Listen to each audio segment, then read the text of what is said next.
এমন জোরে বৃষ্টি নেমেছে, সে কি বলবো। ওই দেখো মেঘও ঝিলকাচ্ছে। হ্যালো সবাইকে, আমি জয়িতা জাপান থেকে। আজ মঙ্গলবার, এখন সন্ধে 6:30 বাজে। আমি 6:15 নাগাদ বাড়িতে এলাম কাজ থেকে, আর আমার হাজব্যান্ড এইমাত্র কাজে গেল। তো আমার সারাদিন মানে দিনে কাজ ছিল, আর আমার হাজব্যান্ডের রাতে ডিউটি, এখন রাতে কাজ হচ্ছে ওর। তো যাই হোক, এখন আমি ফ্রেশ হব। এখনও কিন্তু ফ্রেশ হইনি। আমি আজকে একটু তাড়াতাড়ি বাড়ি চলে এসেছি, আর আমার হাজব্যান্ড আমাকে বলছে, কী রে আজকে এত তাড়াতাড়ি চলে আসলি?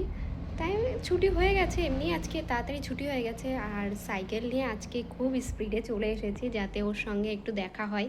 তো ওর জন্যই তাড়াতাড়ি এসেছি। যাই হোক, আমি কিন্তু এখন ফ্রেশ হব। ফ্রেশ হয়ে তোমাদেরকে একটা জিনিস দেখাবো। তো আমার হাজব্যান্ড কিন্তু কালকে রান্না করেছিল। তো কালকে শরীরটা এতটা খারাপ লাগছিল, তাই আর ভিডিও করে দেখাতে পারিনি। তো কী রান্না করেছে তোমাদেরকে একটু পরে দেখাচ্ছি। অ্যাকচুয়ালি কী বলো তো, আগের দিন আমাদের মানে রবিবার দিন একটু দুজনের মধ্যে ঝামেলা হয়েছিল। মানে আমাদের মধ্যে প্রতিদিন না, প্রায়ই একটু খুনসুটি ঝামেলা লেগেই থাকে। তো এটা সবার মধ্যেই হয়, আর খুনসুটি ঝামেলা হবে না এটা কখনো হতে পারে বলো? সবার মধ্যেই হয় এই জিনিসটা। তো যাই হোক, আর সেরকমই খুনসুটি একটু ঝামেলা হয়েছিল। তারপরে আমি রান্না করেছিলাম। হ্যাঁ, আমি রান্না করেছিলাম রবিবারে তো আমি রান্না করেছিলাম, মাছ রান্না করেছিলাম। তো একটু ওই জন্য আর সেদিন ভিডিও করিনি। এটা বললাম না, ঝামেলা হয়েছিল, তাই আর ভিডিও করিনি। যাই হোক, তারপরে দিন কিছু মাংস ফ্রিজে ছিল, তো ও কিন্তু মাংস রান্না করেছে। তো কিসের মাংস সেটা আমি একটু পরে দেখাচ্ছি। চলো আগে ফ্রেশ হয়ে নিই, তারপরে তোমাদের সঙ্গে আবার কথা হচ্ছে বাকি কথা। তো এই যে আমার কিন্তু স্নান হয়ে গেছে। তো স্নান টান তো কমপ্লিট হয়ে গেছে, জামা কাপড়ও নেড়ে দিয়েছি ওইদিকে। তো এবার চলো হাতে পায়ে একটু ক্রিম মেখে নিই। এখানকার ওয়েদার এখন কিন্তু গরম, কিন্তু তাপমাত্রা এতটাই যে ক্রিম না মাখলে এখানে কিন্তু গা হাত পা ফেটে যায়। মানে খুবই বাজে ওয়েদার। আমার তো এখানকার ওয়েদার একদমই ভালো লাগে না। যাই হোক, এখানে কিন্তু স্নান টান করার পরে শীত বলো, গরম বলো, বর্ষা, যেটাই বলো না কেন, মানে যে কোনো ঋতুতেই ক্রিমটা কিন্তু মাখতে হয়। আমি কিন্তু গরমকালে, মানে ইন্ডিয়াতে থাকতে গরমকালে খুব একটা ক্রিম মাখতাম না, শীতকালেই যা ক্রিম মাখতাম হাতে পায়ে। তো গরমকালে আমি ক্রিম মাখতামই না। আমার যতটুকু মনে পড়ে আমি গরমকালে ক্রিম মাখতাম না। তো যাই হোক, এখানে যখন আছি এখানকার পরিবেশের সঙ্গে তো নিজেকে মানিয়ে নিতেই হবে, এটাই স্বাভাবিক। তো চলো ক্রিম ট্রিম মেখে নিয়ে তারপরে তোমাদের সঙ্গে আবার কথা বলছি। চোখগুলো কেমন কালো হয়ে গেছে, কী অবস্থা চোখ মুখের। ও লাইটের জন্য, সরি গাইজ, আমি ভুল বলছিলাম। মানে লাইটের জন্য দেখো অবস্থা কেমন লাগছে। চোখগুলো মনে হচ্ছে ফুটে বেরিয়ে যাচ্ছে, কালো হয়ে গেছে, চোখগুলো দেখা যাচ্ছে না, কেমন বাজে দেখতে লাগছে। তো যাই হোক, এই দেখো এখন আবার ঠিক হয়ে গেছে, আবার নিচু করছি, আবার যা তাই। ও আচ্ছা, ছায়া পড়ছে, বুঝতে পেরেছি। তো যাই হোক, বেশি না বকে চলো আগে হাতে পায়ে ক্রিম মেখে ফ্রেশটা ভালো করে হয়ে নিই, তারপর তোমাদের সঙ্গে আবার কথা বলছি। তো এইদিকে আমি ফ্রেশ হয়ে খেতে বসে পড়েছি। আর আমার হাজব্যান্ড আগের দিন রান্না করেছিল খাসির মাংস, মাটন রান্না করেছিল। তো এই যে মাটন দিয়েই ভাত খাচ্ছি। তো চলো খাওয়া দাওয়া করে নিই। খাওয়া দাওয়া তো হয়ে গেছে। তো চলো এবার থালা বাসন ধুয়ে নিই। থালা বাসন ধুয়ে টুয়ে তারপরে আবার তোমাদের সঙ্গে কথা বলছি। এমন জোরে বৃষ্টি নেমেছে, সে কি বলবো। ওই দেখো মেঘও ঝিলকাচ্ছে। দেখো, বুঝতে পারছো কিনা জানি না। তো সাপোর্ট আসছে, খুবই জলের ঝাপটা আসছে। এই দেখো মেঘ ঝিলকাচ্ছে, দেখছো?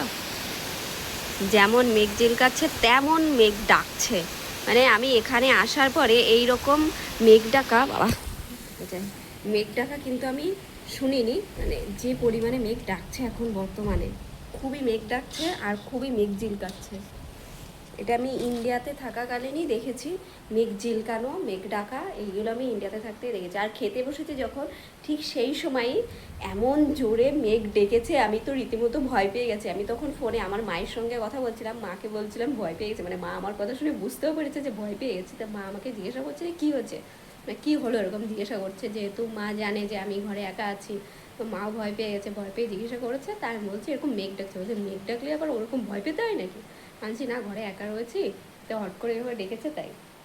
না, মাও বুঝতে পেরেছে। তা মা বলছে ভয় পাস না, ঠিক হয়ে যাবে, জামাইকে ফোন করে, মানে জামাইয়ের সঙ্গে ফোন করে কথা বলে নিস, ঠিক হয়ে যাবে এখানে। সত্যি খুবই ভয় পেয়েছি, যা জোরে প্রথম যখন মেঘটা ডাকলো। তো আমি তো রীতিমতো সত্যি খুবই ভয় পেয়েছি। ইন্ডিয়াতে থাকাকালীন মেঘ ডেকেছে, তো আমার আশেপাশে অনেকে ছিল, মেঘ ডাকলে যে আমি ভয় পাই এমনটাও নয়, মেঘ ডাকলে ভয় পাই এরকম কিছু না। তবে একা একা রয়েছি তো ওই জন্য হট করে যখন মেঘটা ডাকলো তখন একটু ভয় লেগেছে, এই আর কি। তো যাই হোক, আমাদের এই দেখো যে এই দরজাটা দেখতে পাচ্ছ না, এই যে এই দরজা, এই দরজাটায় কিন্তু মানে সাপোর্ট চলে আসছে, রীতিমতো জলের ঝাপটা আসছে, মানে শব্দ হচ্ছে, টিনে যেমন একটা শব্দ হয় না, এইগুলো কিসের দরজা আমি ঠিক জানি না। যাই হোক, মানে শব্দ হচ্ছে। প্রথমে তো আমি ভয় পাচ্ছিলাম যে কিসের শব্দ হচ্ছে, কেউ ধাক্কা দিচ্ছে নাকি, মানে প্রথমে বুঝতে পারিনি, তারপরে ভাবলাম যে হ্যাঁ বৃষ্টি হচ্ছে, ওই জলের ঝাপটা আসছে। তো এই হচ্ছে ব্যাপার, প্রচণ্ড বৃষ্টি হচ্ছে বাইরে, তোমাদেরকে তো দেখালামই। এখন যে বৃষ্টি হচ্ছে জানি না কালকে সকালে কাজে যেতে পারবো কি না। যদি কালকে কাজে যাই তো তোমাদের তো দেখাবো, কালকেই দেখতে পারবে যে আমি কাজে যেতে পারলাম কি না পারলাম।